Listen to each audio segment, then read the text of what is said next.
हाँ जी, तो स्टूडेंट्स ये रही आपकी प्रॉब्लम नंबर 3.82 जिसमें वो कह रहे हैं कि यूज़ कीजिए लूप एनालिसिस टेक्निक का to find V naught voltage मालूम करने के लिए। तो लूप एनालिसिस टेक्निक लगानी होगी। सबसे पहले तो हम हर एक लूप के अंदर एक करंट को फ्लो करवा देंगे in the direction of clockwise direction में। तो यहाँ पे मैं एक करंट ले लेता हूँ क्लॉकवाइज डायरेक्शन में I1 के नाम से, ठीक है जी। उसके बाद मैं इसमें एक करंट को फ्लो करवा देता हूँ I2 के नाम से क्लॉकवाइज डायरेक्शन में। इसी तरह से इसके अंदर भी मैं एक करंट को फ्लो करवा दूँगा I3 के नाम से। अब आपने इक्वेशन बनानी है अपनी आउटपुट की, यानी जो आप आउटपुट हासिल करना चाहते हो उसकी इक्वेशन क्या बनती है, यानी कि आपको क्या वेरिएबल चाहिए जिसकी वजह से आप वी नॉट मालूम कर सकते हो। देखो वी नॉट वोल्टेज बच्चों तब प्रोड्यूस हो रहे हैं जब इस 1 किलो ओम के रजिस्टर में से ये I3 करंट लूप की करंट इसमें से फ्लो करती है। तो यानी करंट इंटू रेजिस्टेंस के फार्मूले के अकॉर्डिंग सबसे पहले तो मैं रेजिस्टेंस लिख लूँगा, ठीक है जी, यानी ओहम्स लॉ लग रहा है V is equal to I R. तो रेजिस्टेंस तो आ गई, करंट मैंने पहले क्यों नहीं लिखी, क्योंकि बच्चों देखो करंट के साथ साइन हमेशा वो आता है जिस टर्मिनल में करंट एंटर करती है अपनी डायरेक्शन के अकॉर्डिंग। तो करंट अपनी डायरेक्शन के अकॉर्डिंग इसके पॉजिटिव टर्मिनल में एंटर करके आ रही है, डेट्स वाई ये प्लस में पुट की जाएगी। अगर ये नेगेटिव में करती तो मैं -I3 पुट करता, ठीक है। ये असल में चक्कर होता है। तो ये आपके पास इक्वेशन आ गई, यानी कि आपको I3 मालूम करनी होगी अपनी आउटपुट के लिए। तो सबसे पहले नंबर पे बच्चों अगर ऐसा हो ना आपके किसी लूप के अंदर कोई करंट सोर्स मेंशन किया गया हो, अगर दो लूप्स के सेंटर में कोई करंट सोर्स आ जाता ना, तो तब तो वहाँ पे सुपर मैश या सुपर लूप का कंसेप्ट लगता है। अगर लूप एनालिसिस है तो सुपर लूप लगेगा, अगर मैश एनालिसिस है तो सुपर मैश लगेगा। अगर ऐसा होता है कि किसी लूप के एक साइड पे यानी कि कोई करंट सोर्स लगा हुआ है, यानी कि दो लूप्स के सेंटर में नहीं आ रहा, तो उस लूप की करंट फाइंड आउट हो जाती होती है। अब देखो ये I1 का करंट यानी कि लूप है जिसके अंदर हमें ये करंट सोर्स नज़र आ रहा है जो कि एक साइड पे लगा हुआ है। तो लिहाजा आप क्या करोगे, इन दोनों की डायरेक्शन चेक करोगे। अगर इन दोनों की डायरेक्शन सेम है तो सेम वैल्यू होगी, अगर डायरेक्शन अपोजिट है तो बस माइनस के साइन के साथ यानी वैल्यू आ जाएगी अपोजिट वैल्यू। मैं आपको समझाता हूँ, ये देखें आपने इनकी डायरेक्शन चेक करनी है। देखें 2 मिली ऐसे ऊपर की तरफ जा रहा है, ऐसे अगर हम I1 को घुमा के देखें इसकी डायरेक्शन के अकॉर्डिंग जो हमने रखी हुई है, तो I1 अपनी डायरेक्शन के अकॉर्डिंग इसकी बिल्कुल सेम डायरेक्शन में यहाँ पे आके ऊपर की तरफ जाता है, तो ये भी ऊपर की तरफ जा रही है। तो लिहाजा I1 की सेम टू सेम वही वैल्यू है जो यहाँ पे मेंशन है 2 मिली एम्पेयर। आपने I1 वैसे ही फाइंड आउट हो गया आपको इसकी, यानी कि इसके ऊपर अब लूप एनालिसिस के अकॉर्डिंग KVL इसके ऊपर लगाने की ज़रूरत नहीं है। अब KVL लगाना होगा तो I2 और I3 पे लगाना होगा ताकि आप I3 की वैल्यू हासिल करके V नॉट मालूम कर सको। तो सबसे पहले मैं KVL लगाना चाहूँगा I2 के ऊपर।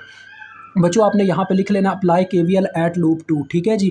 लूप 2 के ऊपर यानी हम KVL लगाने लगे हैं। तो KVL का मतलब होता है किरचॉफ वोल्टेज लॉ। हमने इसके घेरे में जितने भी यानी कंपोनेंट्स आ रहे होते हैं उन सब के हमने वोल्टेज लिखने होते हैं। तो हम यहाँ से चलना स्टार्ट करते हैं, यहाँ से देखें I2 की जो फ्लो है ना वो इस पूरे लूप में है, तो हम यहाँ से चलना स्टार्ट करते हैं। जब हमने यहाँ से चलना स्टार्ट किया तो सबसे पहले नंबर पर ये जो करंट है I2 ये 2 किलो ओम के इस रजिस्टर में से गुजरती है। तो बच्चों हमने हर कंपोनेंट के वोल्टेज लिखने हैं KVL के अकॉर्डिंग। तो लिहाजा इस रजिस्टर में से I2 करंट भी गुजरी है और I3 करंट भी गुजरी है, क्योंकि दो करंट्स के सेंटर यानी कि दो लूप्स के सेंटर में ये रजिस्टर लगा हुआ है। तो डेट्स वाई दोनों करंट्स के गुजरने की वजह से इसमें वोल्टेज प्रोड्यूस हो रहे हैं। तो आपने डायरेक्शन चेक कर लेनी है। देखें I2 अपनी डायरेक्शन के अकॉर्डिंग लेफ्ट साइड को जा रही है और I3 को अगर फ्लो करवा के देखा जाए तो वो राइट साइड को जा रही है। दोनों की डायरेक्शन अपोजिट है, I2 लेफ्ट और ये I3 राइट। तो जब ऐसा होता है तो न्यूटन का थर्ड लॉ अप्लाई होता है, action and reaction are equal but opposite in direction. तो हमें इनमें से किसी एक करंट को नेगेटिव लेना होगा। तो बच्चों आप पता है क्या करोगे, हमेशा उस करंट को पॉजिटिव लोगे जिसके ऊपर आप KVL लगा रहे हो, जिस लूप की करंट के ऊपर। तो हम लूप 2 के ऊपर KVL लगा रहे हैं, डेट्स वाई हम पहले नंबर पे तो रेजिस्टेंस लिखेंगे इन टू लूप 2 की करंट को पॉजिटिव लेंगे और लूप 3 की करंट को नेगेटिव ले लेंगे, ठीक है जी। मजीद आगे बढ़ते हैं तो ये 1 किलो ओम का रजिस्टर आता है, यहाँ पे भी वही कंसेप्ट है। दो करंट्स इसमें से गुजर रही हैं, एक I1 है एक I2 है। I2 देखें ऐसे लेफ्ट साइड को जा रही है, I1 यहाँ पे भी राइट साइड को जाती है अपनी डायरेक्शन के अकॉर्डिंग, घुमा के आप देख सकते हैं अपने कंसेप्ट के अकॉर्डिंग। तो I1 जा रही है राइट और I2 जा रही है लेफ्ट। फिर से आप किसको पॉजिटिव लेंगे, I2 को ही लेंगे, क्योंकि KVL लग रहा है लूप 2 पे। यानी KVL कह लो यार एक मुनाफा दे देता है उस लूप को जिसके ऊपर लग रहा होता है। ये मेरे कंसेप्ट के अकॉर्डिंग है, मैं नहीं जानता बुक वाले आपको कैसे समझाएंगे, यानी कि हर एक उस्ताद का एक अपना कंसेप्ट होता है समझाने का। मजीद आगे बढ़ते हैं तो देखें करंट इस 1 किलो ओम के रजिस्टर में से गुजरती है, तो लिहाजा इसके अंदर सिर्फ I2 करंट फ्लो कर रही है। तो डेट्स वाई इसका सिंपल फार्मूला आ जाएगा +1 KI2 current into resistance of Ohm's law, ठीक है। मजीद आगे जाते हैं तो करंट इसके नेगेटिव टर्मिनल में एंटर करेगी इस वोल्टेज सोर्स के, तो -6 आ गया। मजीद आगे जब बढ़ने की कोशिश करते हैं तो हम वहीं पर वापस आ जाते हैं जहाँ से चलना स्टार्ट किया था, तो that's Y is equal to 0 आ जाएगा क्योंकि KVL लग चुका है। अब आपने इनकी तरतीब ठीक करनी है वेरिएबल्स की, क्योंकि I1 की तो चले वैल्यू पता है, अब उसको पहले नंबर पे नहीं रखेंगे, अब I2 को पहले नंबर पे रखेंगे क्योंकि उसकी वैल्यू हमें नहीं पता। तो 2 के I2 प्लस 1 के I2 ये हो गया प्लस 1, यानी कि 4 के I2 बन गया। फिर I3 वाले इकट्ठे कर ले, -2 के I3 एक ही है तो ये आ गया। उसके बाद जो बाकी के कंपोनेंट्स हैं उनको उठा के दूसरी जानिब ले जाएं, इज इक्वल टू, ये देखें 6 -6 था उधर जाके +6 हो गया। ये -1 के I1 था उधर जाके +1 के I1 हो गया। I1 की वैल्यू आपने पुट कर देनी है जो कि 2 मिली है, क्योंकि इसकी वैल्यू पता है, डेट्स वाई हमने इसको बच्चों राइट साइड पे शिफ्ट कर दिया I1 को, ठीक है, ये असल वजह थी। तो देखें आपके पास इक्वेशन आ जाएगी 4 के I2 -2 के I3 इज इक्वल टू 8 आ जाएगा। ये देखें ना, किलो मिली कैंसिल, 2 बन जाएगा, 2 × 6 8। ये इक्वेशन नंबर 1 बन गई। अब आपने इक्वेशन नंबर 2 हासिल करनी है लूप 3 के ऊपर KVL लगा के। अब आप यहाँ पे लिखोगे अप्लाई KVL एट लूप 3, ठीक है जी बच्चों, ये आप लिखना आपका काम है। मैं बस साथ में मेंशन कर देता हूँ किस लूप के ऊपर KVL लगा रहा हूँ, 2 3, ठीक है, जिसका मतलब है कौन सा लूप है, लूप 3 के ऊपर अब KVL लगने लगा है। तो चलें यार, यहाँ से चलना स्टार्ट करते हैं। तो देखें करंट सबसे पहले अपनी डायरेक्शन के अकॉर्डिंग इसके नेगेटिव टर्मिनल में एंटर कर रही है, तो ये आ गया -12। मजीद आगे बढ़ते हैं तो करंट इस 1 किलो ओम के रजिस्टर में से गुजरते हैं, तो पहले +1 के लिख लेते हैं, फिर इनटू देखते हैं, क्योंकि 2 करंट्स इसमें से गुजर रही है ना, तो फिर से वही बात आ गई। तो देखो I3 जो है इसमें से ऐसे ऊपर की तरफ जा रही है, और I1 अपनी डायरेक्शन के अकॉर्डिंग इसमें से ऐसे नीचे की तरफ फ्लो करती है, फिर से अप डाउन, यानी कि दोनों का डायरेक्शन अपोजिट हो गया। तो किस करंट का हम बच्चों साइन पॉजिटिव लेंगे, I3 का, बिकॉज लूप 3 के ऊपर KVL लग रहा है, तो जिस लूप के ऊपर KVL लगता है उसी करंट को हमने हमेशा पॉजिटिव लेना है इस कंडीशन में। तो मजीद आगे बढ़ते हैं तो ये 2 किलो ओम का रजिस्टर आता है, फिर से वही बात, 2 किलो ओम के रजिस्टर में से करंट अपनी डायरेक्शन के अकॉर्डिंग I3 राइट साइड को जा रही है, I2 इसमें से भी वो भी गुजर रही है, तो वो जा रही है लेफ्ट साइड को। तो लिहाजा किसको पॉजिटिव लेंगे, I3 को ही पॉजिटिव लेंगे, चाहे अपोजिट डायरेक्शन है ना, तो हम 2 के आइए, हम पॉजिटिव I3 को ही लेंगे, क्योंकि I3 के लूप के ऊपर KVL लग रहा है। ठीक हो गया जी। मजीद आगे बढ़ते हैं तो ये रजिस्टर आता है जिसमें सिर्फ I3 के गुजरने की वजह से वोल्टेज प्रोड्यूस हो रहे हैं, तो इसकी तो सिंपल इक्वेशन आ जाएगी 1 के I3 which is equal to 0। चक्कर मुकम्मल हो गया ना, हम वहीं पे वापस आ गए। अब इसमें भी यार ज़रा तरतीब सीधी करें, पहले I2 का वेरिएबल इकट्ठा कर लें। ये देखें -2 के I2 एक ही है, तो ये शुरू में आ गया, क्योंकि हमने बाद में इसको मैट्रिक्स फॉर्म में लिख के सॉल्व करना है, इसलिए वेरिएबल्स की तरतीब सेम होनी चाहिए इक्वेशंस में।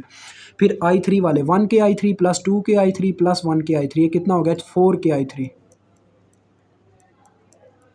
और I1 और ये 12 को उठा के दूसरी जानिब ले जाओ, ये देखो -12 दूसरी जानिब जाके +12 हो गया, और ये आ रहा था -1 के I1, तो ये दूसरी जानिब जाके +1 के I1 हो गया, और I1 की जगह मैंने उसकी वैल्यू पुट कर दी जो कि 2 मिली हमें मिली हुई है।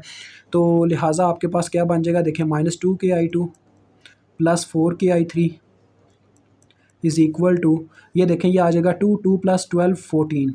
तो ये आपके पास इक्वेशन नंबर 2 बन गई। अब हम इन दोनों को लिखेंगे मैट्रिक्स फॉर्म में।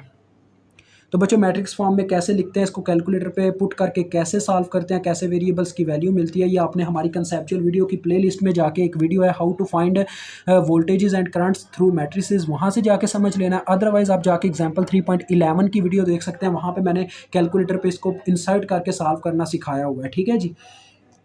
तो मैंने आपको बता दिया कहाँ से समझना है, क्योंकि यहाँ पे समझाऊंगा वीडियो ज़्यादा लंबी होगी। तो इनके पहले आपने कांस्टेंट साइंस के साथ लिखने होते हैं, जो वेरिएबल्स के साथ लिखे होते हैं, ठीक है जी।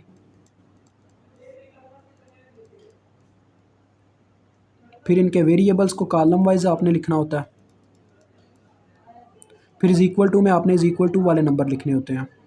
अब मैं इसको कैलकुलेटर पे सॉल्व करके आपको समझाता हूँ, समझाता क्या हूँ, आपको वैल्यूज़ बताता हूँ I2 की और I3 की। बच्चों मैं असल में ना कैलकुलेटर पे किलो पुट नहीं करता, क्योंकि रजिस्टर जितना बड़ा होता है उतनी छोटी करंट होती है, तो अगर रजिस्टर किलो में है ना तो करंट की वैल्यू मिली में आने वाली है। अगर आप ये कैलकुलेटर पे किलो नहीं पुट करते, सिंपल 4 -2 और -2 और 4 पुट कर देते हो, तो जो आंसर आएगा वो सिंपल आएगा अम्पेयर में, क्योंकि करंट का यूनिट अम्पेयर होता है ना, तो वो अम्पेयर में आएगा। आपने उसको मिली अम्पेयर लिखना है, ठीक है जी, यानी आपने बस साथ में मिली लगा देना। मैं अभी आपको सॉल्व करके दिखाता हूँ। तो लिहाजा ये मेरे पास इनकी वैल्यूज़ देखें इस तरह से आ गई हैं। ये पहली I2 की है, दूसरी जो है वो I3 की है, ठीक है जी। तो I2 की वैल्यू आई है 5 और I3 की वैल्यू आई है 6। तो जैसा कि मैंने बताया था, मैंने किलो पुट नहीं किया, तो मुझे इनके साथ बस मिली लगाना होगा। तो 5 मिली एम्पेयर आंसर है आपका I2 का, और I3 का आंसर है आपके पास 6 मिली एम्पेयर। तो ये आपके पास आ गई हैं वैल्यूज़। अब आप वहाँ पे पुट कर सकते हो उस इक्वेशन में वी नॉट को मालूम करने के लिए। तो देखें कितनी सिंपल उसकी इक्वेशन है, V not is equal to 1K into I3 की वैल्यू। तो यहाँ पे मैं पुट करने लगा हूँ, देखें we not is equal to आ जाएगा 1K इंटू I3 की वैल्यू जो कि है 6 मिली। तो किलो और मिली आपस में कैंसल आउट हो जाएंगे और ये सिंपल 6 वोल्ट के बराबर आपका आंसर है। तो मुझे उम्मीद है आपको समझ आ गई होगी। खुदा हाफ़िज़।